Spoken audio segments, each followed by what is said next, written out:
where the mind is without fear and the head is held high, where knowledge is free.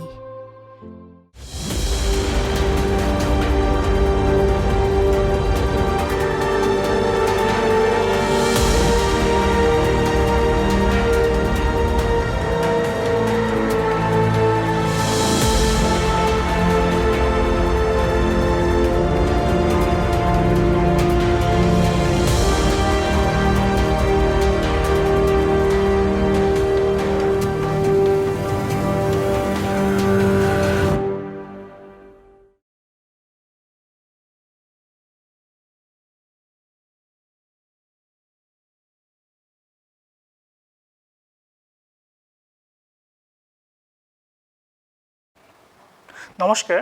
Corona pandemic সিচুয়েশনে দীর্ঘদিন যাবৎ আমাদের বিদ্যালয়গুলিতে পঠন পাঠন বন্ধ রয়েছে। এই অবস্থায় মালদা জেলা প্রশাসন এবং মালদা জেলা শিক্ষা দপ্তর যৌথভাবে এই বিশেষ ক্লাসরুমের ব্যবস্থা করেছেন ছাত্রছাত্রীদের কথা মাথায় রেখে। আমাকে এই বিশেষ ক্লাসে ছাত্রছাত্রীদের সামনে উপস্থিত করে দেওয়ার সুযোগ করে দেওয়ার জন্য আমি কৃতজ্ঞ। আমি কৌশিক পোদ্দার, মালদা রেলওয়ে উচ্চ বিদ্যালয়ের রসায়নের শিক্ষক।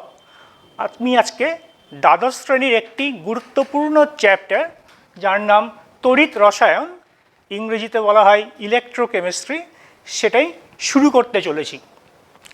আমরা জানি যে কোনো তড়িৎ বিশ্লেষ্য পদার্থ গলিত অবস্থায় বা কোনো উপযুক্ত দ্রাবকে দ্রবীভূত অবস্থায় তড়িৎ পরিবহনে সক্ষম। এই তড়িৎ বিশ্লেষ্য পদার্থ থেকে উৎপন্ন ক্যাটায়ন এবং অ্যানায়ন এই তড়িৎ পরিবহনে অংশগ্রহণ করে। ঠিক যেমন ধাতব পরিবাহীর ক্ষেত্রে ওহমের সূত্র আমরা প্রয়োগ করে তার রোধ বা তড়িৎ প্রবাহ মাত্রা নির্ধারণ করি, একই রকমভাবে ওহমের সূত্র কিন্তু তড়িৎ বৈশ্লেষিক দ্রবণের ক্ষেত্রেও সমানভাবে প্রযোজ্য। কিন্তু এক্ষেত্রে তড়িৎ বিশ্লেষ্য দ্রবণের ক্ষেত্রে আমাদের ধাতব পরিবাহীর মতো রোধের থেকেও তার দ্রবণের তড়িৎ পরিবাহিতায় কিন্তু খুব গুরুত্বপূর্ণ ভৌত রাশি। আমরা প্রতি ক্ষেত্রে তার তড়িৎ পরিবাহিতাই নির্ধারণ করব।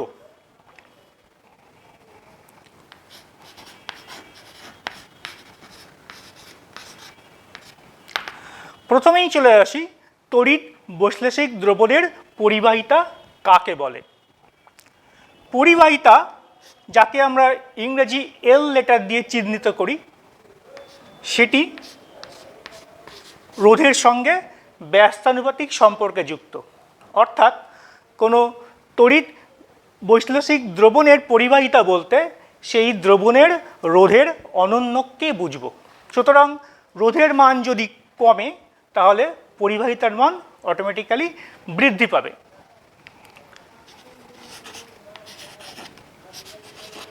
এবার হচ্ছে তার একক। আমরা জানি সিজিএস পদ্ধতিতে রোধের একক হচ্ছে ওহম, এবং এই ওহমকে আমরা গ্রিক লেটার ওমেগা দিয়ে চিহ্নিত করি। তাহলে সিজিএস পদ্ধতিতে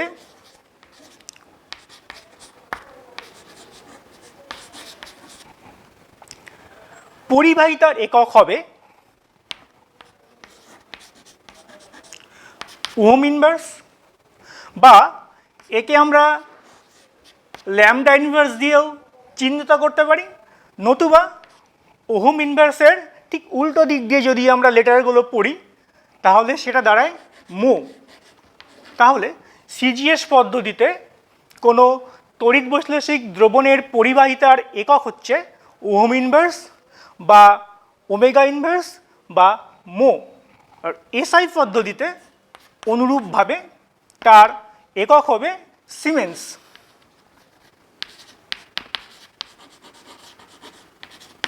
এই সিমেন্সকে ইংরেজি এস লেটার দ্বারা আমরা চিহ্নিত করি। এইবার প্রভাবক,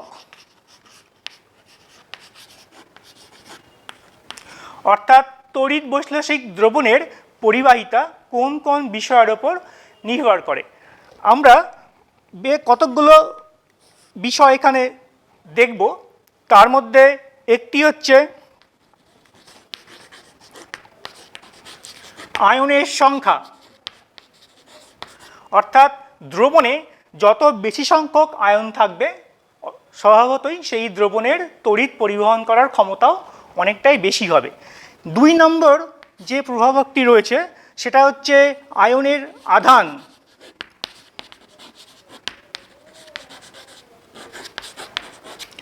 অর্থাৎ দ্রবণের উপস্থিত ক্যাটায়ন এবং অ্যানায়ন তাদের আধানের মান যত বেশি হবে দ্রবণের তড়িৎ পরিবাহিতার মানও তত বৃদ্ধি পাবে। 3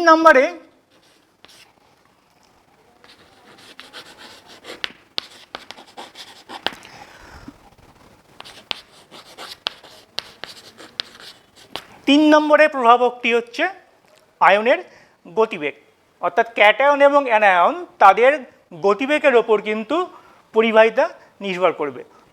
স্বভাবতই তোমরা বুঝতে পারছো আয়নের গতিবেগ যত বেশি হবে তার পরিবাহিতার মানও বৃদ্ধি পাবে, গতিবেগ যদি কম হয় এবং পরিবাহিতার মানও অটোমেটিক্যালি কম হবে। এবং এই গতিবেগ বৃদ্ধি বা হ্রাস পাওয়ার পিছনে কিন্তু আরও অনেকগুলো ফ্যাক্টর কাজ করে, তার মধ্যে রয়েছে দ্রাবকের প্রকৃতি,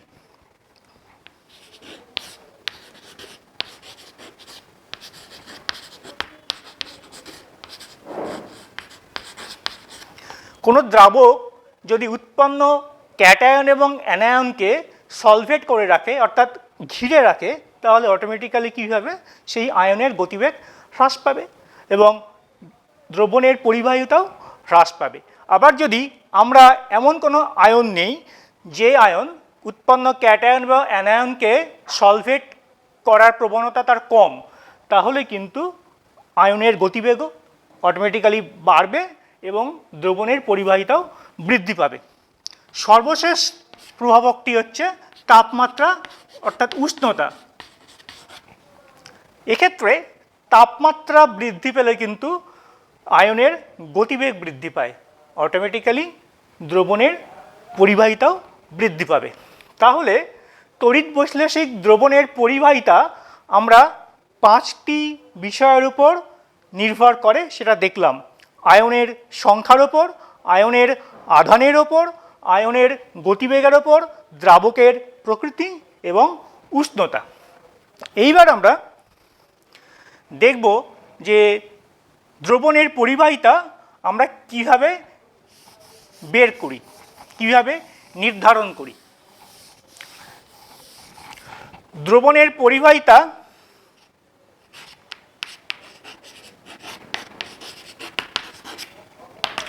নির্ধারণ করার জন্য যে কোষ ব্যবহার করা হয় তাকে বলা হয় পরিবাহিতা কোষ।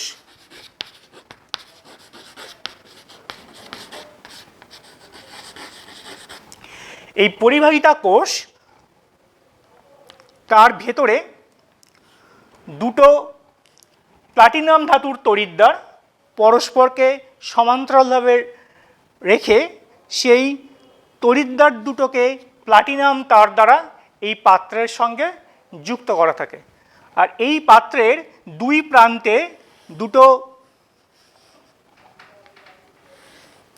আর্ম বা বাহু থাকে।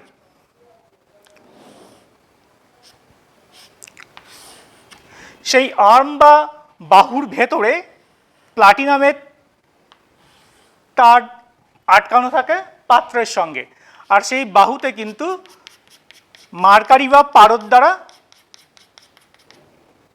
বাহু পূর্ণ করা হয়।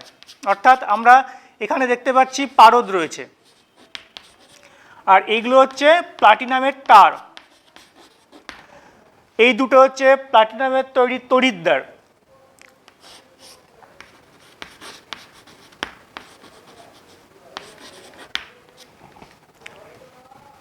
আর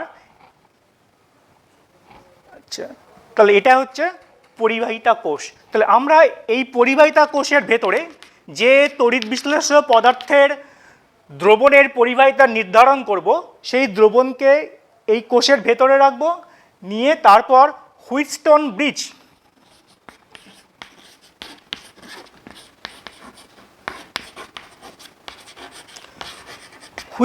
ব্রিজ নীতির সাহায্যে দ্রবণের পরিবাহিতা নির্ধারণ করব।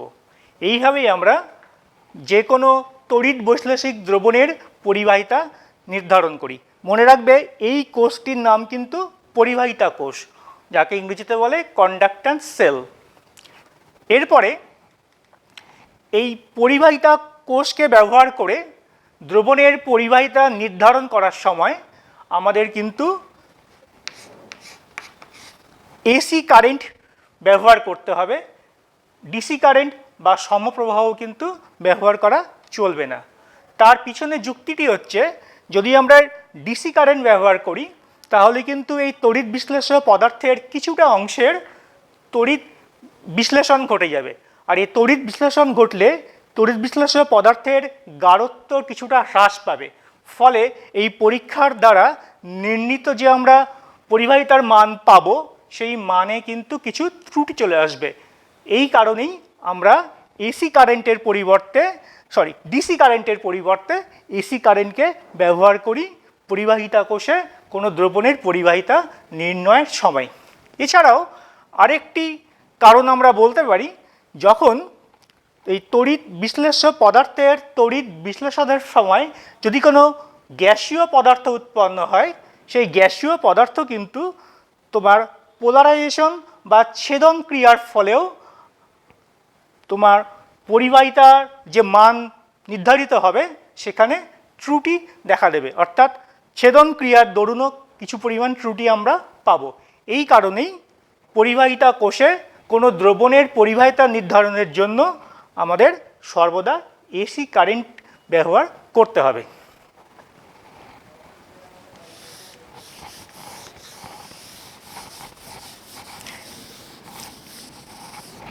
এবার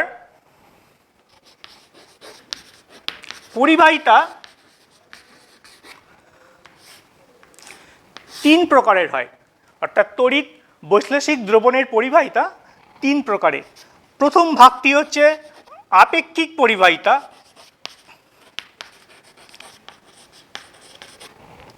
দ্বিতীয় ভাগে রয়েছে মোলার পরিবাহিতা,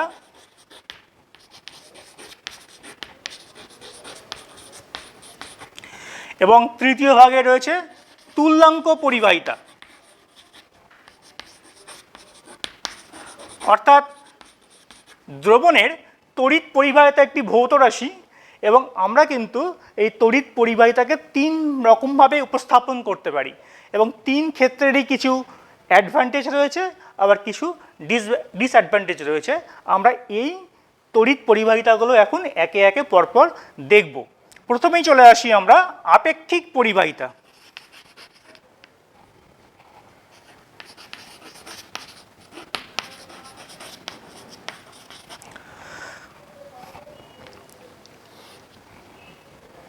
এল একক দৈর্ঘ্যে দুটো এ প্রস্থচ্ছেদযুক্ত তড়িৎদ্বারের মাঝে কোনো দ্রবণকে স্থাপন করলে সেই দ্রবণের রোধ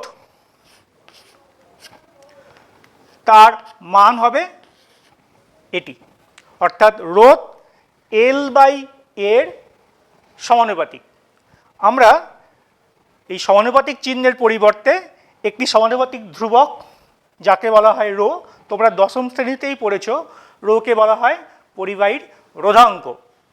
তাহলে এই দ্রবণের রোধ সেটা দ্রবণের রোধাঙ্ক, তড়িৎদ্বার দুটোর মধ্যবর্তী দূরত্ব আর তড়িৎদ্বারের প্রস্থচ্ছেদের ওপর নির্ভরশীল। এছাড়া আমরা জানি যে কোনো দ্রবণের পরিবাহিতাঙ্ক, যাকে গ্রিক বর্ণ কাপ্পা, এটা হচ্ছে কাপ্পা, যাকে গ্রিক বর্ণ কাপ্পা দ্বারা আমরা চিহ্নিত করি। কাপ্পা হচ্ছে রোধাঙ্কের অনন্যক, অর্থাৎ রো এর অনন্যক। অর্থাৎ আমরা যদি এটাকে বাংলা টার্মে ভাবি তাহলে কোনো তড়িৎ বৈশ্লেষিক দ্রবণের পরিবাহিতাঙ্ক তার রোধাঙ্কের অনন্যক। এটা হচ্ছে 2 নম্বর সমীকরণ। আমরা যদি এবার 1 এবং 2 নম্বর সমীকরণ থেকে একটু সাজিয়ে নিই, তাহলে 1 এবং 2 নম্বর সমীকরণকে যদি আমরা সাজিয়ে নিই, তাহলে আমরা পাবো 1/ρ that is kappa equal to 1/r, সংজ্ঞা অনুযায়ী এটাই হচ্ছে পরিবাহিতা, ইকুয়াল টু L/A। তাহলে দেখতে পাচ্ছি কোনো তড়িৎ বৈশ্লেষিক দ্রবণের পরিবাহিতা ক্ষেত্রে তার আপেক্ষিক পরিবাহিতা বা পরিবাহিতাঙ্ক ইকুয়াল টু ওই দ্রবণের পরিবাহিতা ইন্টু ওই কোষের অর্থাৎ পরিবাহিতা কোষের কোষ ধ্রুবক L/A। তাহলে আমরা এবার আপেক্ষিক পরিবাহিতার সংজ্ঞা নির্ধারণ করতে চাইছি। আমাদের এই দুটো সমীকরণকে একত্রিত করলে যে আপেক্ষিক পরিবাহিতা, যাকে বলা হচ্ছে পরিবাহিতাঙ্ক, তার একটা এক্সপ্রেশন পেলাম। এই এক্সপ্রেশনে যদি আমরা L equal to 1 centimetre, A equal to 1 বর্গ সেন্টিমিটার স্কোয়ার সেন্টিমিটার বসাই, তাহলে কাপ্পা ইকুয়াল টু L। তাহলে বোঝা যাচ্ছে যে কোনো দ্রবণের আপেক্ষিক পরিবাহিতা বা পরিবাহিতাঙ্ক আসলে ওই দ্রবণের পরিবাহিতা, এবং এই পরিবাহিতা কিন্তু একটা বিশেষ শর্তে। কি শর্ত? যদি পরিবাহিতা কোষের তড়িৎদ্বার দুটো 1 একক দূরত্বে অবস্থান করে এবং তড়িৎদ্বার দুটোর যদি ক্ষেত্রফল 1 বর্গ একক হয়, তাহলে ওই দ্রবণের যা পরিবাহিতা সেটাই কিন্তু তার আপেক্ষিক পরিবাহিতা বা পরিবাহিতাঙ্ক। অর্থাৎ সংজ্ঞাটা আমরা তাহলে কীভাবে বলতে পারি? একক দূরত্বে অবস্থান করছে একক প্রস্থচ্ছেদযুক্ত তড়িৎদ্বারের মধ্যবর্তী দ্রবণের পরিবাহিতাই হচ্ছে ওই দ্রবণের আপেক্ষিক পরিবাহিতা। অর্থাৎ এই কথাগুলোকে আমরা একটু অন্যভাবেও উপস্থাপন করতে পারি যে 1 বর্গ একক আয়তনের কোনো দ্রবণের পরিবাহিতাকে বলা হয় তার আপেক্ষিক পরিবাহিতা, অবশ্যই কোনো একটা নির্দিষ্ট তাপমাত্রায়, কারণ তাপমাত্রার উপর কিন্তু আপেক্ষিক পরিবাহিতা বা মোলার পরিবাহিতা সবগুলো পরিবাহিতায় কিন্তু নির্ভর করে। তাহলে সংজ্ঞা চলে গেল। এবার আমরা চলে আসি একক। তাহলে আপেক্ষিক পরিবাহিতা যেহেতু একটি ভৌত রাশি, পরিমাপযোগ্য, সুতরাং তার একটি উপযুক্ত একক আমাদের খুঁজতে হবে। আমরা আপেক্ষিক পরিবাহিতার একক নির্ধারণ করব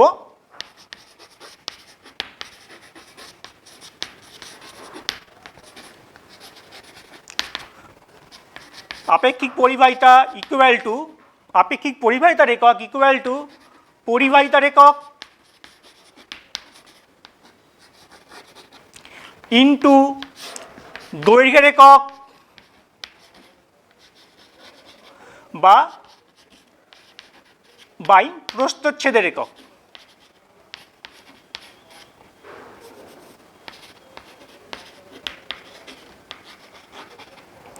তাহলে আমরা ঠিক এই রিলেশন থেকেই কিন্তু এই সমীকরণটা আমরা স্থাপন করলাম।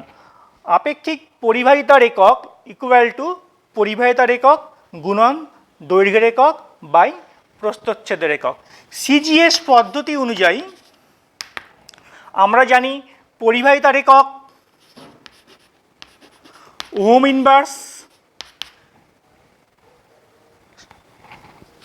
ইনভার্স, দৈর্ঘ্যের একক সেন্টিমিটার, প্রস্থচ্ছেদের একক centimetre square.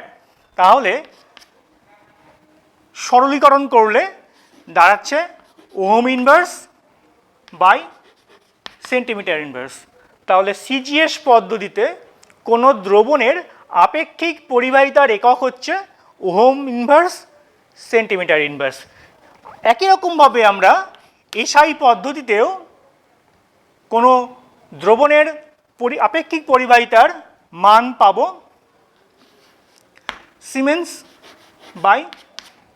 Siemens into metre inverse.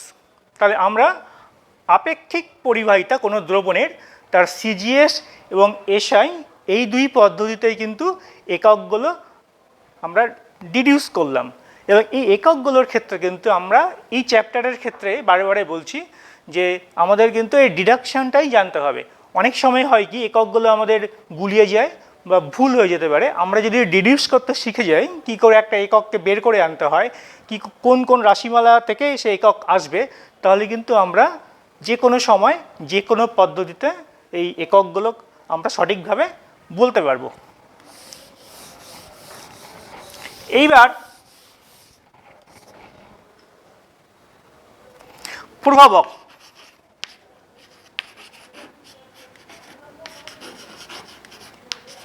কোনো দ্রবণের আপেক্ষিক পরিবাহিতা কোন কোন বিষয়ের উপর নির্ভর করে সেই বিষয়গুলো কিন্তু আমরা এবার একটু আলোচনা করতে চাইছি।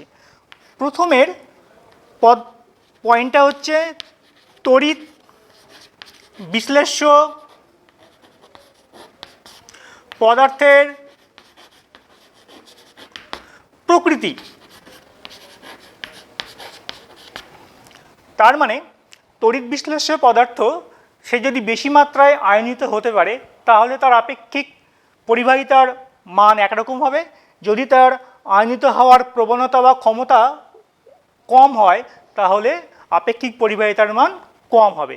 তাহলে এক্ষেত্রে তড়িৎ বিশ্লেষ্য পদার্থের প্রকৃতি কিন্তু একটি গুরুত্বপূর্ণ প্রভাবক। দ্বিতীয় নম্বরে আমরা বলবো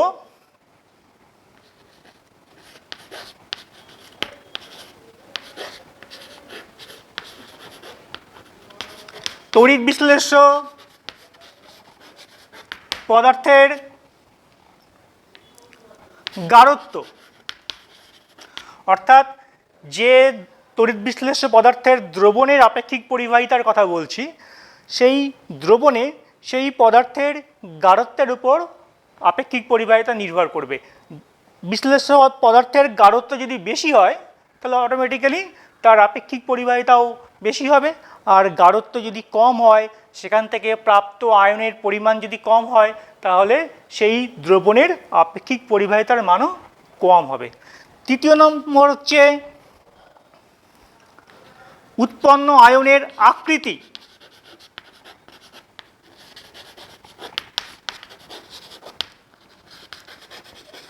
আকার। উৎপন্ন আয়ন যদি আকারে বড় হয়, অর্থাৎ বড় আকারের যদি আয়ন হয়, তাহলে তার গতিবেগ স্বভাবতই কম হবে, এবং গতিবেগ কম হলে কিন্তু দ্রবণের আপেক্ষিক পরিবাহিতার মানও কম হবে। আবার আয়নের আকার যদি ছোট হয় তাহলে তার গতিবেগ বেশি হবে এবং আপেক্ষিক পরিবাহিতা দ্রবণেরও বেশি হবে। আগের মতোই চতুর্থ এবং পঞ্চম এই দুটো প্রভাবক হচ্ছে দ্রাবকের প্রকৃতি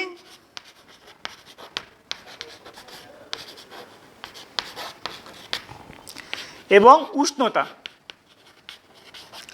তাহলে কোনো তড়িৎ বৈশ্লেষিক দ্রবণের আপেক্ষিক পরিবাহিতা যে বিষয়গুলোর উপর নির্ভর করে সেইগুলো হচ্ছে তড়িৎ বিশ্লেষ্য পদার্থের প্রকৃতি, অর্থাৎ তড়িৎ বিশ্লেষ্য পদার্থ তীব্র না মৃদু, তড়িৎ বিশ্লেষ্য পদার্থের গাঢ়ত্ব, উৎপন্ন আয়নের আকার, দ্রাবকের প্রকৃতি এবং উষ্ণতা। এইবার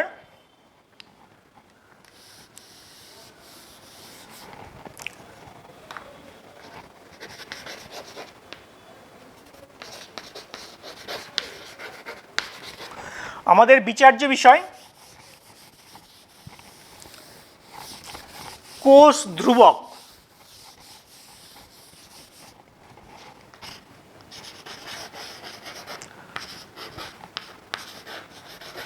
অর্থাৎ দ্রবণের আপেক্ষিক পরিবাহিতা আমরা যে পরিবাহিতা কোষে নির্ধারণ করব, সেই কোষের তড়িৎদ্বার দুটো যে দূরত্বে রয়েছে এল এবং তড়িৎদ্বার দুটোর প্রস্থচ্ছেদের ক্ষেত্রফল এ, এই দুই ভৌত রাশি কিন্তু কোনো একটি নির্দিষ্ট পরিবাহিতা কোষের ক্ষেত্রে নির্দিষ্ট।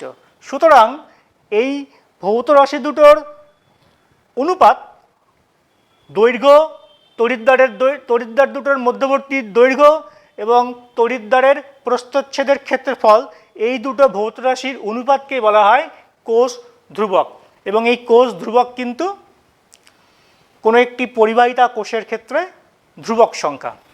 এবার আমাদের দ্রবণের আপেক্ষিক পরিবাহিতার ক্ষেত্রে যেহেতু তার কোষ ধ্রুবকের উপস্থিতি রয়েছে, তাহলে আমাদের মনে প্রশ্ন জাগতে পারে যে কোনো একটা নির্দিষ্ট তড়িৎ বিশ্লেষ্য পদার্থের দ্রবণকে আমরা যদি বিভিন্ন পরিবাহিতা কোষে স্থাপন করে তাদের আপেক্ষিক পরিবাহিতা নির্ধারণ করতে যাই, তাহলে কি তাদের আপেক্ষিক পরিবাহিতার মান বিভিন্ন কোষে বিভিন্ন হবে? না, তা কিন্তু নয়। অর্থাৎ আপেক্ষিক পরিবাহিতা কিন্তু কোষ ধ্রুবকের উপর নির্ভরশীল নয়।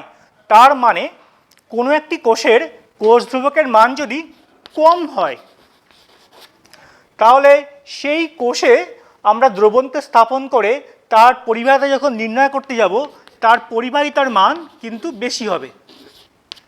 আবার অন্য কোনো কোষে যদি কোষ ধ্রুবকের মান বেশি হয়, তাহলে সেই কোষে ওই একই দ্রবণের পরিবাহিতার মান কিন্তু কম হবে। তার মানে দেখতে পাচ্ছি এই দুটো রাশি নিজেদের মধ্যে কিন্তু অ্যাডজাস্ট করছে। অর্থাৎ এই দুটো রাশির গুণফল আমরা যে কোনো তড়িৎ বিশ্লেষ্য পদার্থের ক্ষেত্রে ধরি না কেন, বা যে কোনো পরিবাহিতা কোষের ক্ষেত্রেই ভাবি না কেন, এই দুটো রাশির গুণফল সর্বদা ধ্রুবক, এবং সেই ধ্রুবকটি হচ্ছে তড়িৎ বৈশ্লেষিক দ্রবণের আপেক্ষিক পরিবাহিতা। তাহলে দেখা যাচ্ছে আপেক্ষিক পরিবাহিতা কিন্তু কখনোই কোষ ধ্রুবকের উপর নির্ভরশীল নয়। এবার কোষ ধ্রুবকের একক আমরা খুব সহজেই বলতে পারি। সিজিএস পদ্ধতিতে কোষ ধ্রুবকের একক সেন্টিমিটার ইনভার্স, এবং এসআই পদ্ধতিতে তার একক মিটার ইনভার্স। অর্থাৎ দৈর্ঘ্য আর প্রস্থচ্ছেদের এককের অনুপাতে যেহেতু কোষ ধ্রুবক, তাদের এককগুলোও কিন্তু সেন্টিমিটার ইনভার্স সিজিএস পদ্ধতিতে আর মিটার ইনভার্স এসআই পদ্ধতিতে হবে। এইবার আমাদের পরবর্তী বিচার্য বিষয় হচ্ছে মোলার পরিবাহিতা।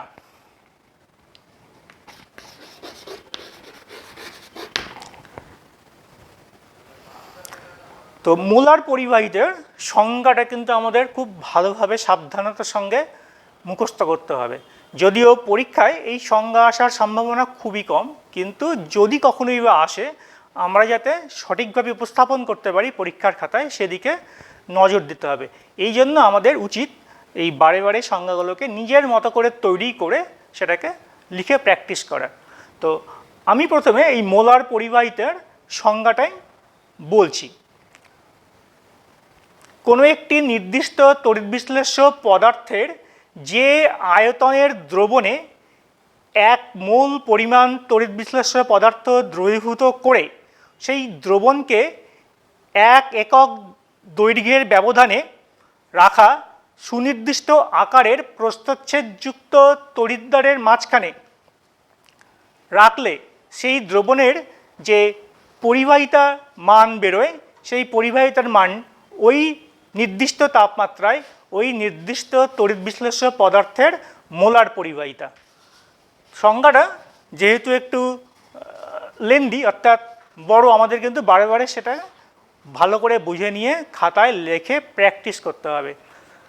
তাহলে আমরা মোলার পরিবাহিতার সংজ্ঞাটা বুঝতে পারলাম।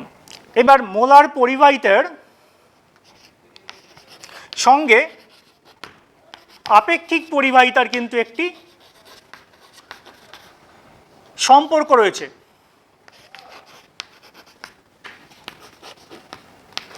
সেই সম্পর্কটা আমরা এবার ডিডিউস করব। খুব ছোট একটি ডিডাকশন, পরীক্ষার জন্য কিন্তু খুব প্রয়োজনীয়। কোনো একটি তড়িৎ বিশ্লেষ্য পদার্থের যদি মাত্রা m মোলার হয়, তাহলে 1 লিটার বা 1 ঘন সেন্টিমিটার আয়তনের দ্রবণে ওই তড়িৎ বিশ্লেষ্য পদার্থ m মোল দ্রবীভূত আছে। তার মানে দাঁড়াচ্ছে 1 লিটার বা 1 ঘন সেন্টিমিটার দ্রবণে ওই তড়িৎ বিশ্লেষ্য পদার্থের m মোল দ্রবীভূত রয়েছে। এবার যদি আমরা এক মোল পদার্থ কি পরিমাণ দ্রবণে দ্রবীভূত আছে নির্ধারণ করি, তাহলে সেটা দাঁড়াবে 1 মোল পদার্থ দ্রবীভূত থাকবে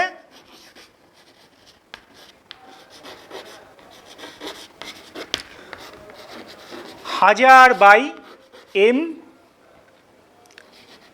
ঘন সেন্টিমিটার আয়তনের দ্রবণে। তাহলে আমাদের সংজ্ঞা অনুযায়ী, মোলার পরিবাহিতার সংজ্ঞা অনুযায়ী, মোলার পরিবাহিতা ইকুয়াল টু 1 মোল তড়িৎ বিশ্লেষ্য পদার্থ দ্রবীভূত থাকবে যে আয়তনের দ্রবণে, অর্থাৎ 1000/m ঘন সেন্টিমিটার আয়তনের দ্রবণের পরিবাহিতা equal to 1000/m into 1 centimetre cube দ্রবণের পরিবাহিতা ইকুয়াল টু 1000/m, আর আমরা 1 সেন্টিমিটার কিউব আয়তনের দ্রবণ অর্থাৎ 1 ঘন সেন্টিমিটার আয়তনের দ্রবণের পরিবাহিতাকে জেনে এসেছি আপেক্ষিক পরিবাহিতা হিসাবে। তাহলে আমরা এক্ষেত্রে 1 ঘন সেন্টিমিটার দ্রবণের পরিবাহিতার পরিবর্তে তার আপেক্ষিক পরিবাহিতা অর্থাৎ কাপ্পাকে স্থাপন করলাম। তাহলে মোলার পরিবাহিতা, যাকে আমরা গ্রিক বর্ণ ল্যামডা সেটা দিয়ে চিহ্নিত করি, আর যেহেতু মোলার তার সাবস্ক্রিপ্টে থাকবে m, তাহলে কোনো দ্রবণের মোলার পরিবাহিতা ল্যামডা m ইকুয়াল টু 1000m/কাপ্পা। m মানে ওই দ্রবণের মোলারিটি, কাপ্পা হচ্ছে ওই দ্রবণের আপেক্ষিক পরিবাহিতা। তাহলে এইটি হচ্ছে কোনো দ্রবণের মোলার পরিবাহিতার সঙ্গে আপেক্ষিক পরিবাহিতার সম্পর্ক। এই সম্পর্কটি কিন্তু পরীক্ষায় ডিডিউস করতে দিতে পারে, কারণ খুব ছোট এই ডিডাকশানটা এবং এটি 2 নম্বরের জন্য কিন্তু উপযুক্ত। এবার আমরা দেখব মোলার পরিবাহিতার একক।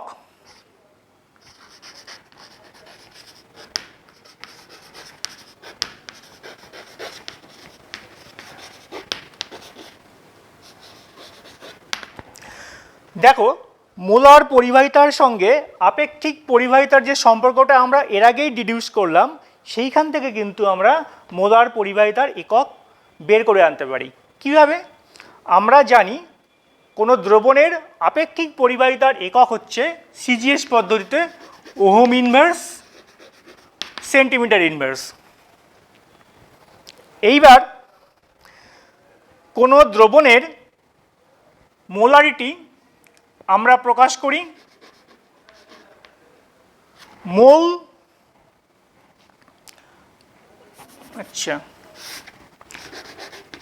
মোল পার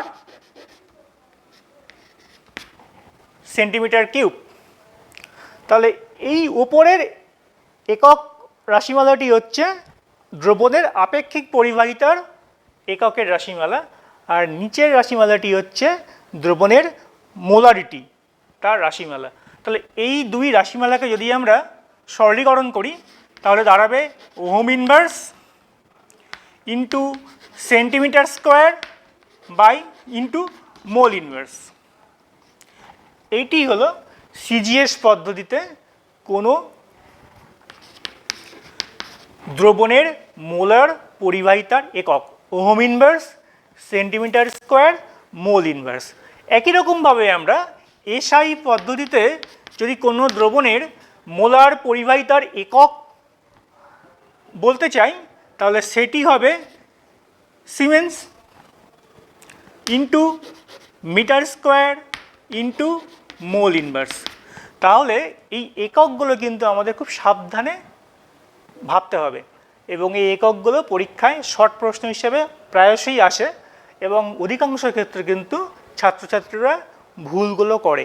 আমরা এই ভুলগুলো তখনই শুধরাতে পারবো যদি এই এককগুলো কীভাবে আসছে, অর্থাৎ তাদের ডিডাকশানটা যদি আমরা বুঝে নিই। পরীক্ষার খাতায় কিন্তু আমরা প্রয়োজন পড়লে আলাদা করে সেগুলোকে ডিডাকশান করেও দেখে নিতে পারি বা ডিডাকশান করে উত্তরটা বের করতে পারি। এই জায়গায় কিন্তু আমাদের খুব সাবধান হতে হবে।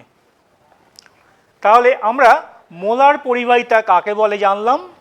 মোলার পরিবাহিতার সঙ্গে কোনো দ্রবণের আপেক্ষিক পরিবাহিতার কি সম্পর্ক, এই রিলেশনটা ডিডিউস করলাম এবং এই রিলেশনটা আমাদের 1 নম্বর প্রশ্নের জন্য আসতে পারে যে এই সম্পর্কটি লেখো, অথবা 2 নম্বর প্রশ্নের জন্য আসতে পারে সম্পর্কটি প্রতিষ্ঠা করো।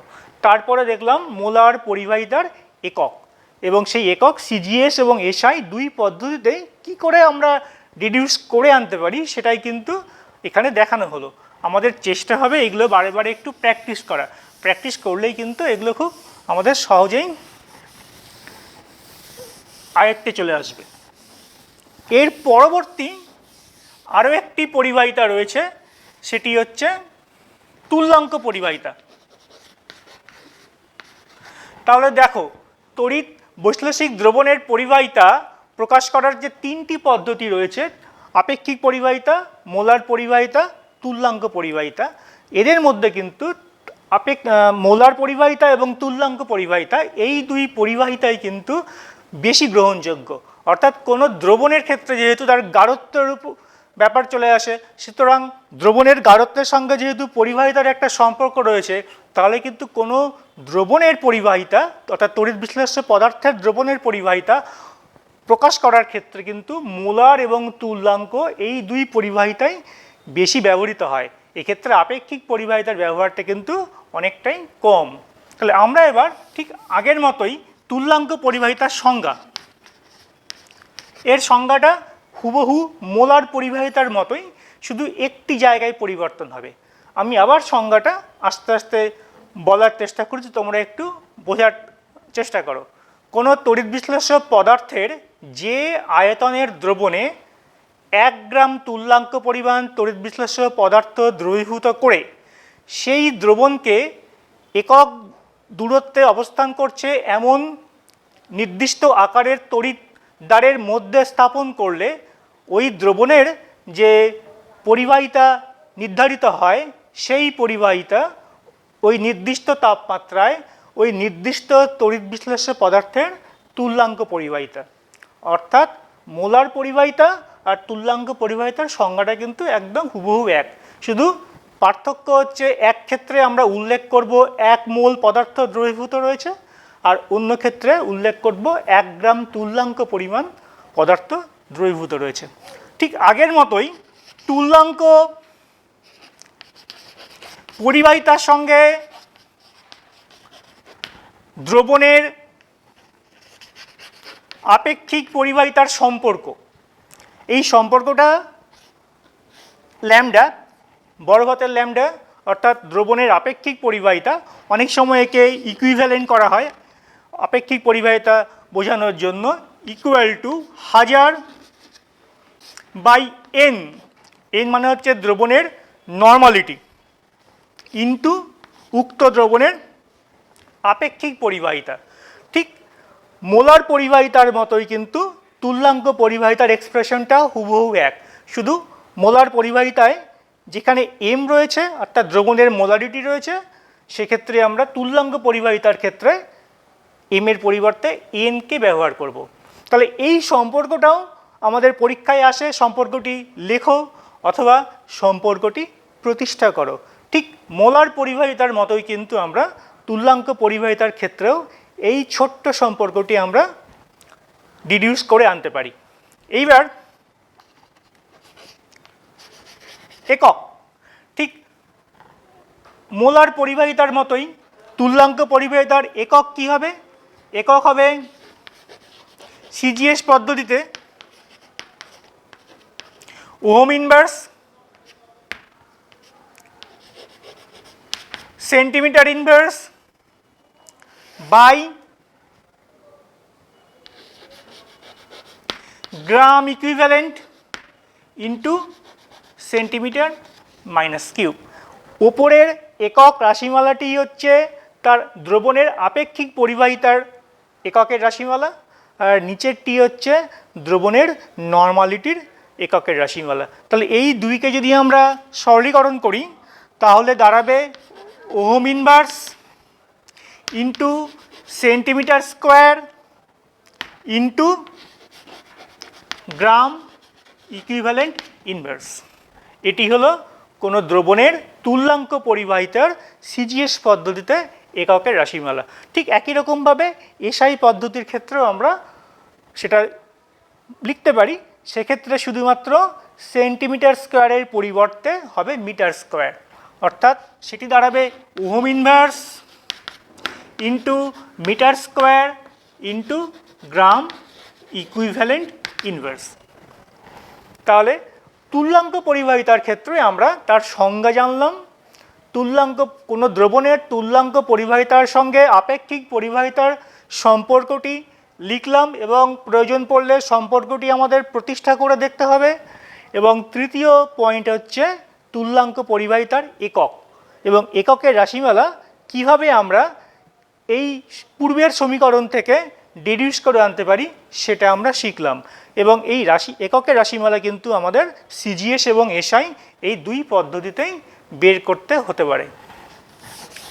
এবার আমাদের আলোচনার বিষয় এই মোলার পরিবাহিতা আর তুল্যাঙ্ক পরিবাহিতা। যেহেতু এই দুই পরিবাহিতাকে অধিক ব্যবহার করা হয় কোনো দ্রবণের পরিবাহিতা প্রকাশ করার ক্ষেত্রে, তাহলে এই দুই পরিবাহিতার মধ্যে কিন্তু একটা পারস্পরিক সম্পর্ক রয়েছে। আমরা এবার সেই সম্পর্কটি প্রতিষ্ঠা করব। মোলার পরিবাহিতা ও তুল্যাঙ্ক পরিবাহিতার মধ্যে সম্পর্ক।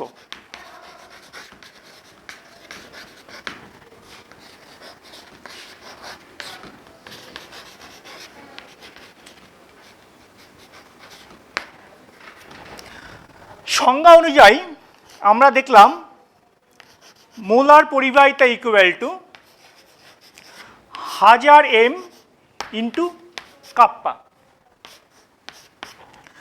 একই রকমভাবে কোনো দ্রবণের তুল্যাঙ্ক পরিবাহিতা lambda equal two 1000/n into kappa. তাহলে এই সমীকরণটি দ্রবণের মোলার পরিবাহিতার সঙ্গে ওই দ্রবণের আপেক্ষিক পরিবাহিতার সম্পর্ক, আর দ্বিতীয় সমীকরণটি দ্রবণের তুল্যাঙ্ক পরিবাহিতার সঙ্গে তার আপেক্ষিক পরিবাহিতার সম্পর্ক। আমরা এবার 1 নম্বর সমীকরণকে যদি 2 নম্বর সমীকরণ দিয়ে ভাগ করি তাহলে দাঁড়াবে lambda m by lambda equal to n/m, যেখানে m হচ্ছে দ্রবণের মোলারিটির নাম্বার আর n হচ্ছে দ্রবণের নর্মালিটির নাম্বার। আমরা জানি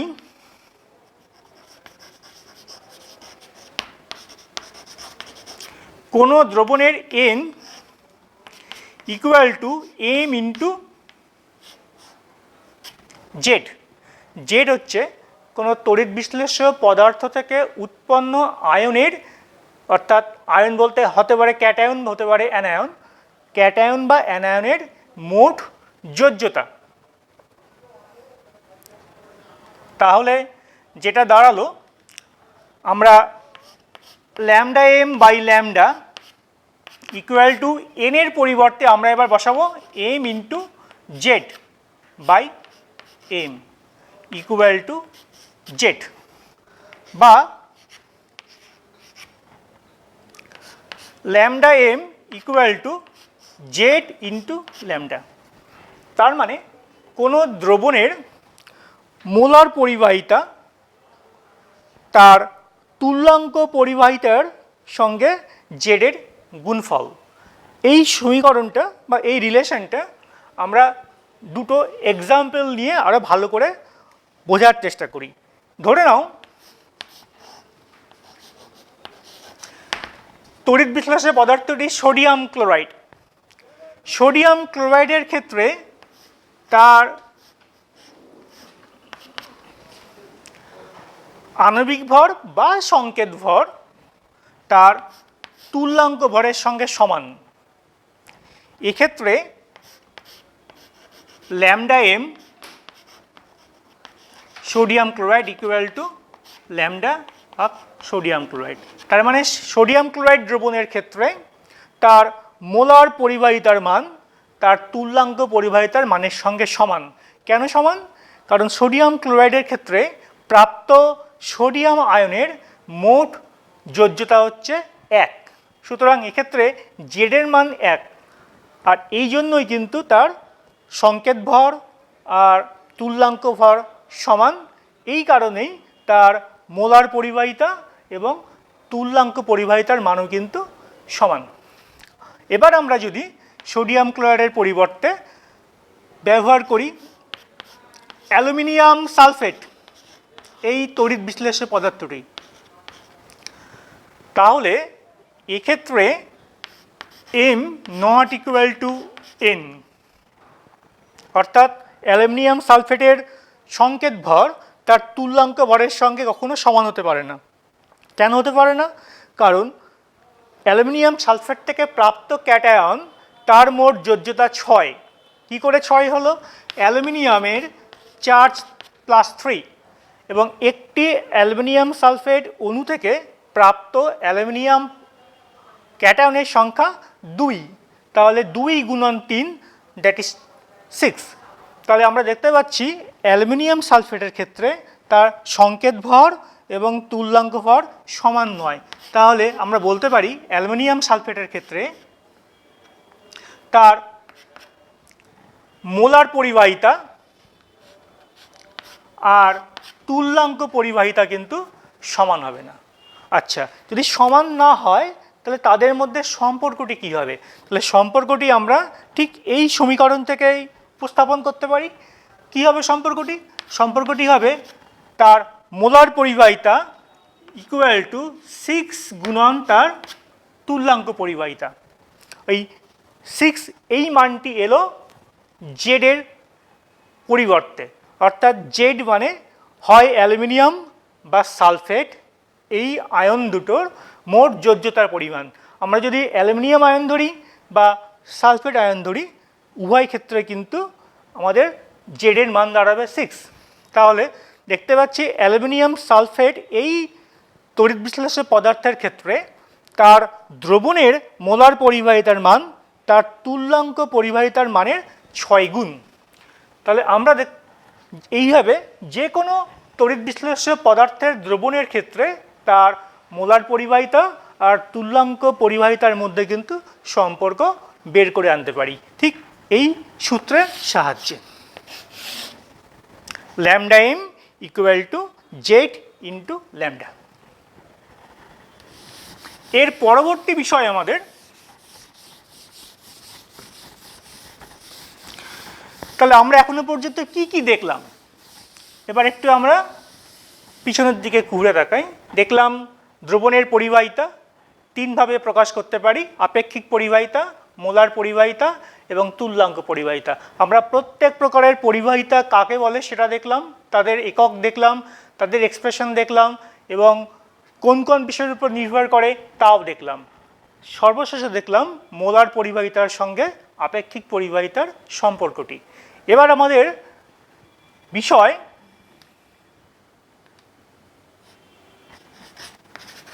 দ্রবণের গাঢ়ত্বের সঙ্গে পরিবাহিতার সম্পর্ক।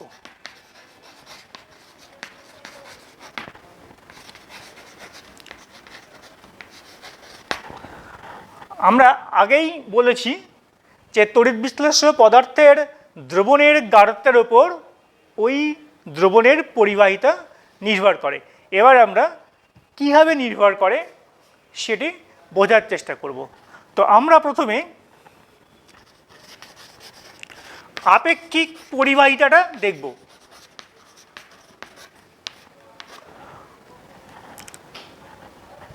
তড়িৎ বিশ্লেষ্য পদার্থের প্রকৃতি পরিবর্তন হলে কিন্তু পরিবাহিতার নির্ধারিত পরিবাহিতার মানেরও পরিবর্তন ঘটে এবং এই তড়িৎ বিশ্লেষ্য পদার্থের প্রকৃতির উপর তার মানটা নির্ভর করে। এই জন্যই আমরা তড়িৎ বিশ্লেষ্য পদার্থকে দুইভাবে ভাগ করছি, একটা হচ্ছে তীব্র তড়িৎ বিশ্লেষ্য পদার্থ আর একটা হচ্ছে মৃদু তড়িৎ বিশ্লেষ্য পদার্থ। আমরা এই দুই প্রকার তড়িৎ বিশ্লেষ্য পদার্থের ক্ষেত্রে, দ্রবণের ক্ষেত্রে আপেক্ষিক পরিবাহিতার পরিবর্তনটা লক্ষ্য করব। তীব্র তড়িৎ বিশ্লেষ্য পদার্থের ক্ষেত্রে দ্রবণের আপেক্ষিক পরিবাহিতা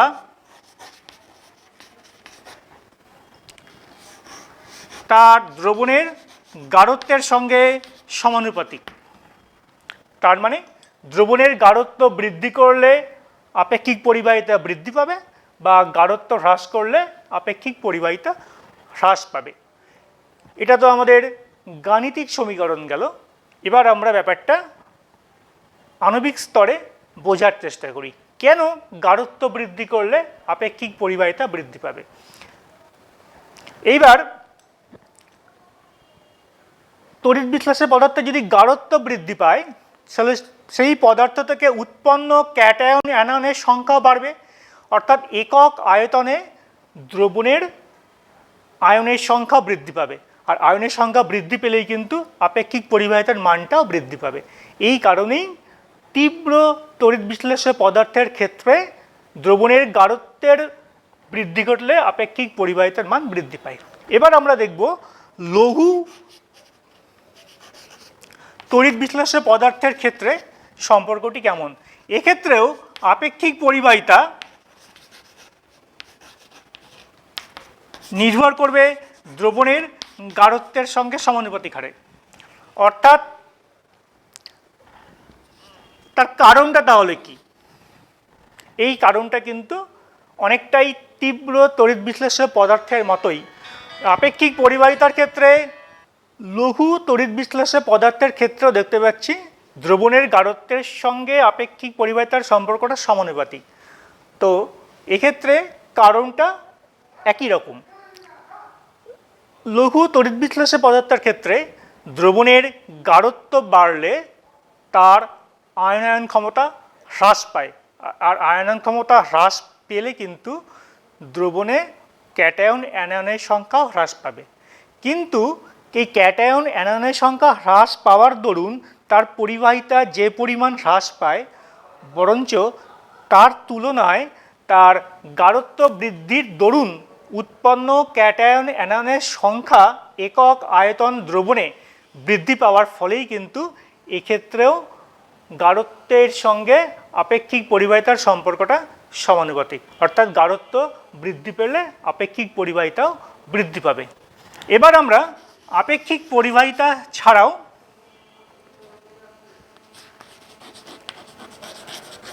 মোলার পরিবাহিতা, মোলার পরিবাহিতা দ্রবণের লঘুতার সঙ্গে কি করে সম্পর্কিত, কিভাবে সম্পর্কিত, সেটাই আমরা দেখার চেষ্টা করব। এক্ষেত্রেও আমরা তড়িৎ বিশ্লেষ্য পদার্থকে দুইভাবে ভাগ করব, তীব্র তড়িৎ বিশ্লেষ্য পদার্থ এবং মৃদু। তো তীব্র তড়িৎ বিশ্লেষ্য পদার্থের ক্ষেত্রে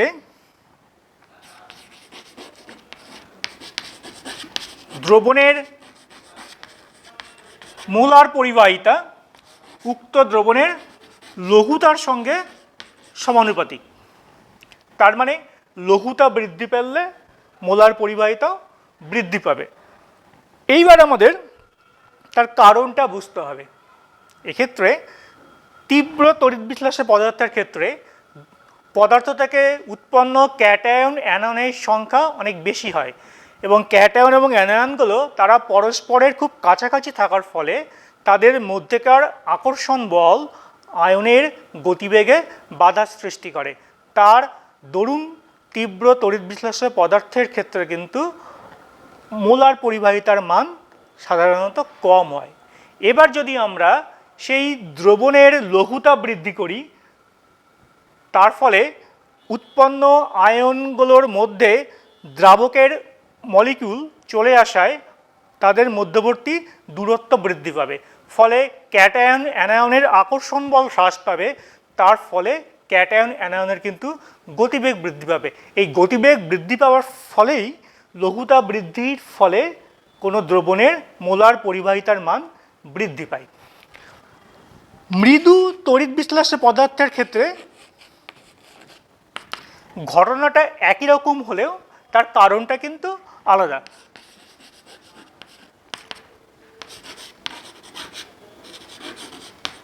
অর্থাৎ লঘুতাপ বৃদ্ধি পেলে মৃদু তড়িৎ বিশ্লেষ্য পদার্থের ক্ষেত্রে তার মোলার পরিবাহিতাও বৃদ্ধি পায়। এবার কারণটা আলাদা কিভাবে? আমরা জানি যে মৃদু তড়িৎ বিশ্লেষ্য পদার্থের খুব অল্প সংখ্যক অণু আয়নিত হয়। এবার যদি দ্রবণের লঘুতা আমরা বৃদ্ধি করি, অসওয়াল্ডের ডাইলিউশন সূত্র অনুযায়ী তার আয়নিত হওয়ার প্রবণতা বাড়বে, এবং আয়নিত হওয়ার প্রবণতা বাড়লে অটোমেটিক্যালি তার আয়নের সংখ্যা বৃদ্ধি পাবে, এবং আয়নের সংখ্যা বৃদ্ধি পেলে তার মোলার পরিবাহিতাও কিন্তু বৃদ্ধি পাবে। আমরা এক্ষেত্রে তীব্র এবং মৃদু তড়িৎ বিশ্লেষ্য পদার্থের ক্ষেত্রে এই যে লঘুতা বৃদ্ধির ফলে তাদের মোলার পরিবাহিতা বৃদ্ধি পায়, এই কারণটি কিন্তু আমরা মলিকুলার লেভেলে গিয়ে বোঝার চেষ্টা করলাম। আমরা কিন্তু ইকুয়েশন থেকে অর্থাৎ সমীকরণ থেকেও এই সিদ্ধান্তে আসতে পারি। অর্থাৎ মোলার পরিবাহিতা equal two 1000 m into kappa. এবার দ্রবণের লঘুতা বাড়লে কাপ্পার মান কমে, অর্থাৎ তার আপেক্ষিক পরিবাহিতার মান কমে, আবার তার মোলারিটিও হ্রাস পায়, অর্থাৎ তার গাঢ়ত্ব হ্রাস পায়। কিন্তু গাঢ়ত্বের সঙ্গে যেহেতু মোলার পরিবাহিতা ব্যস্তানুপাতিক সম্পর্ক, গাঢ়ত্ব হ্রাস পাওয়া মানে মোলার পরিবাহিতার মান বৃদ্ধি পাওয়া। তাহলে আপেক্ষিক পরিবাহিতার মান হ্রাস পাচ্ছে লঘুতা বৃদ্ধি করলে, আবার এম এর মান অর্থাৎ মোলারিটির মানও হ্রাস পাচ্ছে। কিন্তু মোলারিটির মান হ্রাস পেলেও যেহেতু মোলারিটি আপেক্ষিক পরিবাহিতার সঙ্গে ব্যস্তানুপাতিক সম্পর্ক, সুতরাং এম এর মান কমলে ল্যামডা এম এর মান কিন্তু বাড়বে, এবং এই বৃদ্ধির পরিমাণটা কিন্তু কাপ্পার দরুন হ্রাসের থেকেও অধিক। এই কারণেই কিন্তু লঘুতা বৃদ্ধি করলে মোলার পরিবাহিতা দ্রবণের বৃদ্ধি পায়। অর্থাৎ আমরা সেটা কিন্তু এই গাণিতিক সমীকরণ থেকেও উপলব্ধি করতে পারছি। এর পরবর্তী টপিক অসীম লঘুতায় মোলার পরিবাহিতা। দ্রবণের অসীম লঘুতায় মোলার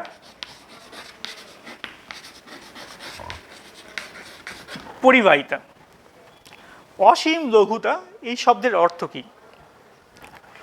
আমরা দেখলাম কোনো তড়িৎ বিশ্লেষ্য পদার্থের দ্রবণের লঘুতা যদি ক্রমশ বাড়ায় তাহলে তার মোলার পরিবাহিতা বৃদ্ধি পায়। এইভাবে বৃদ্ধি পেতে পেতে একসময় মোলার পরিবাহিতা তার সীমাস্থ মানে লিমিটিং ভ্যালুতে পৌঁছবে, এবং সেই লিমিটিং ভ্যালুকে বলা হয় অসীম লঘুতায় মোলার পরিবাহিতা। তাকে আমরা ল্যামডা এম নট দিয়ে প্রকাশ করি। তাহলে আমরা দেখতে পেলাম যে অসীম লঘুতায় মোলার পরিবাহিতাকে আমরা ল্যামডা এম নট দিয়ে প্রকাশ করছি। এবার অসীম লঘুতা কাকে বলে সেটা বুঝতে হবে। অর্থাৎ আমরা লঘুতা বৃদ্ধি করতে করতে যখন একটা ল্যামডার মান সীমাস্থ মানে পৌঁছে যাব, সেই লঘুতাকে বলা হচ্ছে অসীম লঘুতা। এবং সেই অসীম লঘুতায় যেহেতু মোলার পরিবাহিতার মান ধ্রুবক, ওটাকে আমরা ল্যামডা এম নট দিয়ে চিহ্নিত করছি। এবার দেখব আমরা তড়িৎ বিশ্লেষ্য পদার্থের ক্ষেত্রে তার লঘুতার সঙ্গে মোলার পরিবাহিতা কেমন সম্পর্কিত।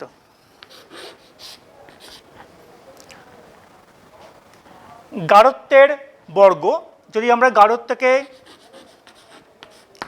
মোল পার লিটার এককে প্রকাশ করি আর এক্স অক্ষ বরাবর, আর ওয়াই অক্ষ বরাবর যদি আমরা মোলার পরিবাহিতাকে প্রকাশ করি তার একক হচ্ছে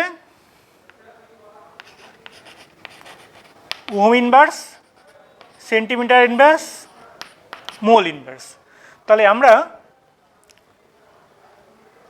এক্স অক্ষ বরাবর গাঢ়ত্বের বর্গকে প্রকাশ করছি, ওয়াই অক্ষ বরাবর ল্যামডা এমকে প্রকাশ করছি। আমরা এর আগে দেখলাম যে তীব্র তড়িৎ বিশ্লেষ্য পদার্থের ক্ষেত্রে তার অসীম লঘুতা বৃদ্ধি করলে মোলার পরিবাহিতাও বৃদ্ধি পায়। যদি আমরা তার অসীম লঘুতার সঙ্গে যদি মোলার পরিবাহিতার সেই পরিবর্তনকে গ্রাফের সাহায্যে প্রকাশ করি তাহলে আমরা কিন্তু একটা সরল রেখা পাবো। এটি একটি তীব্র তড়িৎ বিশ্লেষ্য পদার্থ পটাশিয়াম ক্লোরাইডের ক্ষেত্রে প্রযোজ্য। তাহলে আমরা এই এক্স অক্ষের ডান দিক থেকে যত বাম দিকের দিকে আসবো অর্থাৎ মূল বিন্দুর দিকে আসবো তত তার গাঢ়ত্ব ক্রমশ হ্রাস পাচ্ছে। গাঢ়ত্ব হ্রাস পাচ্ছে মানে তার লঘুতা বৃদ্ধি পাচ্ছে। এবং যদি আমরা মূল বিন্দুকে ধরে নিই তার অসীম লঘুতার চিহ্নস্বরূপ, তাহলে এই অসীম লঘুতার অবস্থায় তার যে মোলার পরিবাহিতা সেটাই হবে তার ল্যামডা এম নট, অর্থাৎ ওই দ্রবণের অসীম লঘুতায় মোলার পরিবাহিতা। তাহলে ব্যাপারটা বোঝা গেছে। একটা তীব্র তড়িৎ বিশ্লেষ্য পদার্থ আমরা এর আগেই দেখলাম, এর ক্ষেত্রে লঘুতা বৃদ্ধি করলে মোলার পরিবাহিতা বৃদ্ধি পায়। আমরা যত ডান দিক থেকে মূল বিন্দুর দিকে আসব তত তার গাঢ়ত্বের মান অর্থাৎ সি এর মান হ্রাস পাবে। সি এর মান হ্রাস পাওয়া মানে লঘুতার মান বৃদ্ধি পাবে।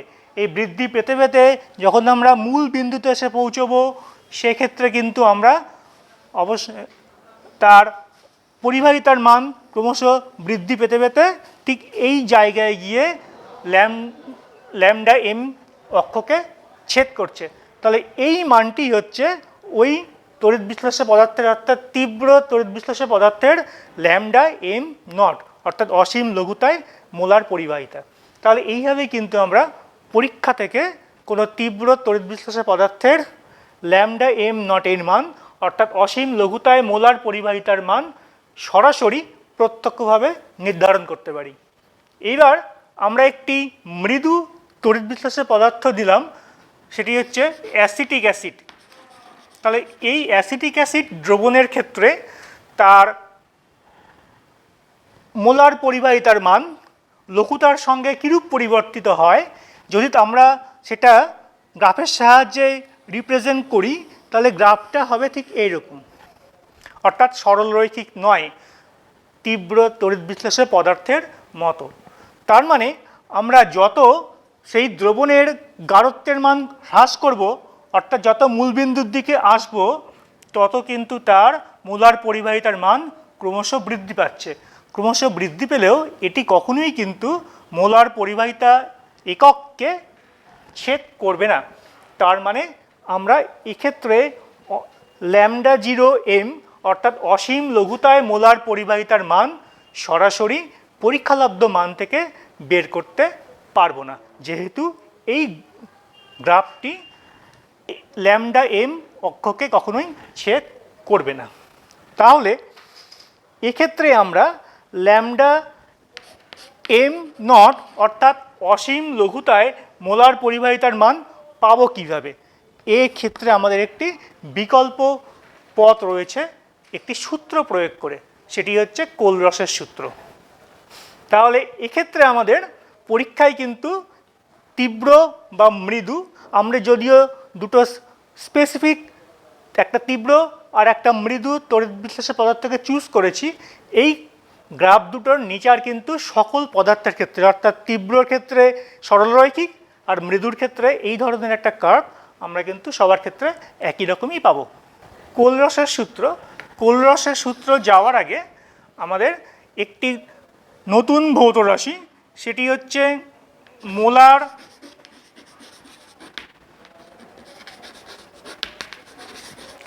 আয়নীয় পরিবাহিতা। এটি সম্পর্কে একটু জানা দরকার। আমরা মোলার পরিবাহিতা দেখেছি তড়িৎ বিশ্লেষক পদার্থের কোনো দ্রবণের।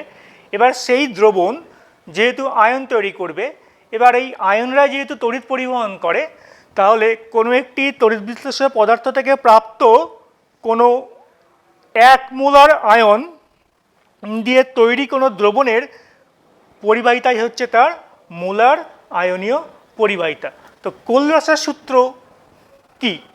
কোলরাস, বিজ্ঞানী কোলরাস তিনি বলেছেন যে অসীম লঘুতায় কোনো তড়িৎ বিশ্লেষক পদার্থের মোলার পরিবাহিতা সেই পদার্থ থেকে উৎপন্ন ক্যাটায়ন এবং অ্যানায়নের মোট মোলার আয়নীয় পরিবাহিতার যোগফল।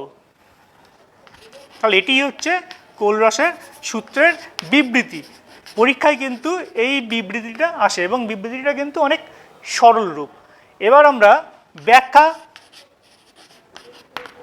এই সূত্রের ব্যাখ্যাটা কি? যদি কোনো তড়িৎ বিশ্লেষক পদার্থ থেকে ল্যামডা মিউ প্লাস সংখ্যক ক্যাটায়ন পাই,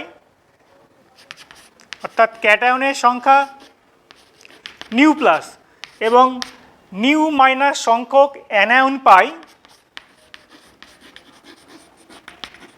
তাহলে সেই তড়িৎ বিশ্লেষক পদার্থের অসীম লঘুতায় মোলার গাঢ়ত্বের মান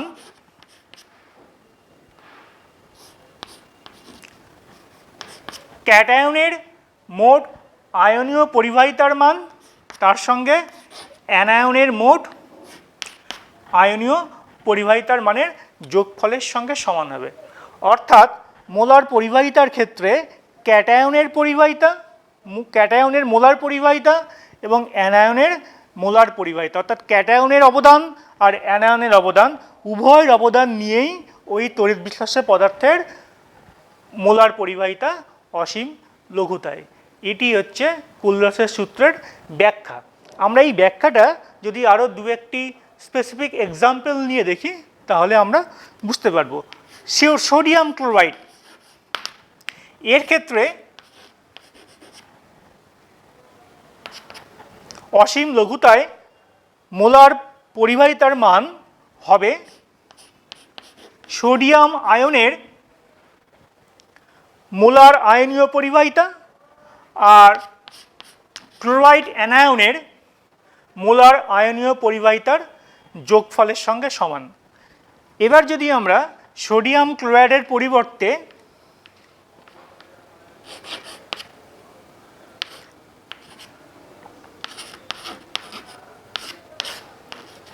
অ্যালুমিনিয়াম সালফেট এই তড়িৎ বিশ্লেষক পদার্থটি নিই, তাহলে এই তড়িৎ বিশ্লেষক পদার্থের মোলার পরিবাহিতা অসীম লঘুতায় দাঁড়াবে 2 গুণন অ্যালুমিনিয়াম আয়নের আয়নীয় পরিবাহিতা যোগ 3 গুণন সালফেট অ্যানায়নের মোলার আয়নীয় পরিবাহিতা। অর্থাৎ ক্যাটায়ন তার আয়নীয় মোলার পরিবাহিতা আর অ্যানায়ন তার আয়নীয় মোলার পরিবাহিতা, ক্যাটায়নের সঙ্গে 2 গুণ করা হলো, এইটুকু হচ্ছে ক্যাটায়নের মোট আয়নীয় পরিবাহিতা এবং এক্ষেত্রে হচ্ছে অ্যানায়নের মোট মোলার আয়নীয় পরিবাহিতা।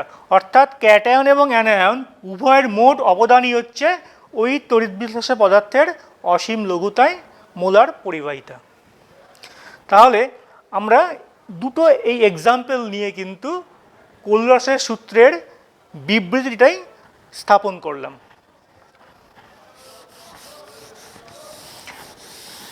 তার মানে বোঝা যাচ্ছে যখন কোনো তড়িৎ বিশ্লেষক পদার্থের দ্রবণ অসীম লঘুতায় পৌঁছবে তখন ক্যাটায়ন এবং অ্যানায়ন এককভাবে অর্থাৎ বিচ্ছিন্নভাবে তারা অবস্থান করছে।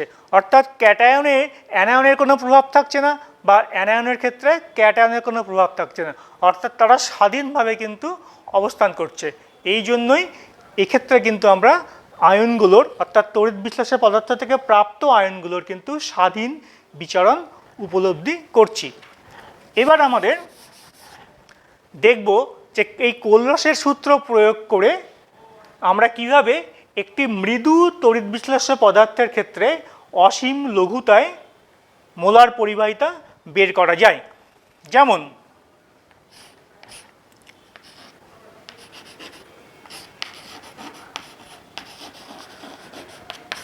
অ্যাসিটিক অ্যাসিড একটি মৃদু তড়িৎ বিশ্লেষ্য পদার্থ, এবং আমরা এর আগে দেখলাম যে পরীক্ষা থেকে কিন্তু সরাসরি এই মৃদু তড়িৎ বিশ্লেষ্য পদার্থের অসীম লঘুতায় মোলার পরিবাহিতার মান বের করতে পারিনি, কারণ তার গ্রাফটা আমাদের সরলরৈখিক ছিল না। আমরা এক্ষেত্রে এই অ্যাসিটিক অ্যাসিডের ক্ষেত্রে কোলরাসের সূত্র প্রয়োগ করে অসীম লঘুতায় মোলার পরিবাহিতার মানটা নির্ধারণ করতে চাইছি। অ্যাসিটিক অ্যাসিড আয়নিত হয়ে অ্যাসিটেট অ্যানায়ন আর প্রোটন দেবে, তাহলে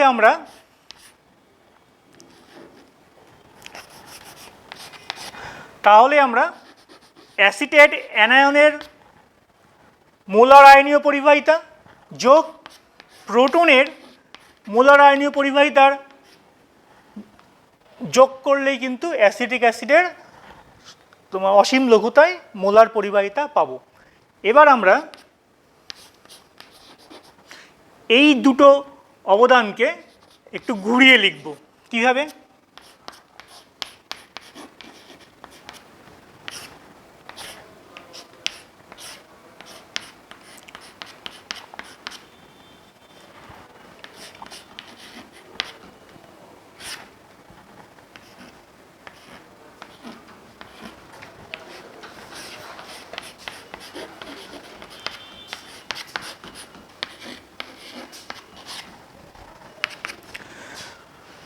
আমরা এই সমীকরণে সোডিয়ামের মোলার আয়নীয় পরিবাহিতা, ক্লোরাইডের মোলার আয়নীয় পরিবাহিতা অ্যাড করেছি প্লাস, আবার তার সঙ্গে সঙ্গে তাদেরকে কিন্তু আমরা অপসারণও করেছি। এবার এই বন্ধনীগুলোর ভেতরে যে মোলার আয়নীয় পরিবাহিতাগুলো রয়েছে ক্যাটায়ন এবং অ্যানায়নের, যদি এগুলোকে আমরা একত্রিত করি তাহলে যেটা দাঁড়াবে সেটা প্রথম ক্ষেত্রে দাঁড়াবে সোডিয়াম অ্যাসিটেট।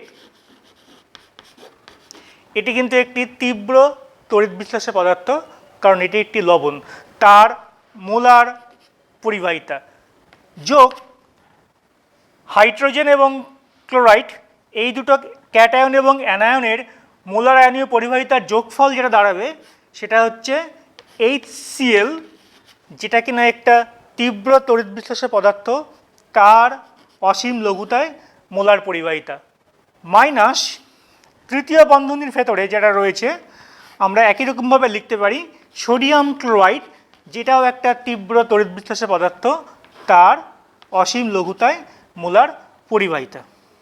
তাহলে আমরা এই তিনটি অসীম লঘুতায় মোলার পরিবাহিতার মান সরাসরি পরীক্ষালব্ধ ফল থেকে পেতে পারি, কারণ এরা তিনজনই কিন্তু তীব্র তড়িৎ বিশ্লেষ্য পদার্থ, এবং তিন ক্ষেত্রেই কিন্তু আমরা তিনটে সরলরেখা পাবো। সেই সরলরেখার মান থেকে আমরা তাদের ল্যামডা এম এই অক্ষকে যে তিনটে বিন্দুতে তিনটি সরলরেখা ছেদ করবে সেই মানগুলোই দাঁড়াবে এই তিনটি তীব্র তড়িৎ বিশ্লেষ্য পদার্থের অসীম লঘুতায় মোলার পরিবাহিতার মান। অর্থাৎ এই পরীক্ষালব্ধ মানগুলো আমরা যোগ বিয়োগ করে কম্পিউট করে কিন্তু ওই মৃদু তড়িৎ বিশ্লেষ্য পদার্থ অ্যাসিটিক অ্যাসিডের অসীম লঘুতায় মোলার পরিবাহিতার মান নির্ধারণ করতে পারবো। তাহলে এক্ষেত্রেই কোলরাস সূত্রের অ্যাপ্লিকেশন, আমাদের কিন্তু এই অ্যাপ্লিকেশনটা নিউমেরিক্যাল প্রবলেমের সাহায্যে বারে প্র্যাকটিস করতে হবে, এবং এই নিউমেরিক্যাল প্রবলেমই কিন্তু আমাদের পরীক্ষায় আসবে। তো আজকে আমরা এই তড়িৎ রসায়ন চ্যাপ্টারের এই প্রথম অংশটুকুই উপস্থাপন দেখলাম, এবং তোমরা বারে সেইগুলো প্র্যাকটিস করবে। কতগুলো সংখ্যা রয়েছে, সংখ্যাগুলো বারে লিখে লিখে প্র্যাকটিস করবে, আর ছোট ছোট ডিডাকশানগুলো তার এককগুলো কীভাবে আমরা বের করলাম প্রতি ক্ষেত্রে কিন্তু আমাদের ডিডাকশান করে করে বের করে দেখতে হবে। এবং যেহেতু এগুলো মনে রাখা একটু কঠিন, মানে ভুল হওয়ার সম্ভাবনা বেশি, যদি আমরা নিজেরা ডিডিউস করে নিতে পারি তাহলে কিন্তু কখনোই সেটা ভুল হবে না। আমরা এইগুলোই বারে প্র্যাকটিস করব, এবং এই যতটুকু পড়ানো হলো তার মধ্যে যে নিউমেরিক্যাল প্রবলেমগুলো পড়বে, বইয়ে যে প্রবলেমগুলো রয়েছে সেইগুলো কিন্তু আমরা বারে বারে প্র্যাকটিসের মধ্যে দিয়েই এই অংশটুকু আয়ত্ত করব। এখানেই শেষ করছি আজকে।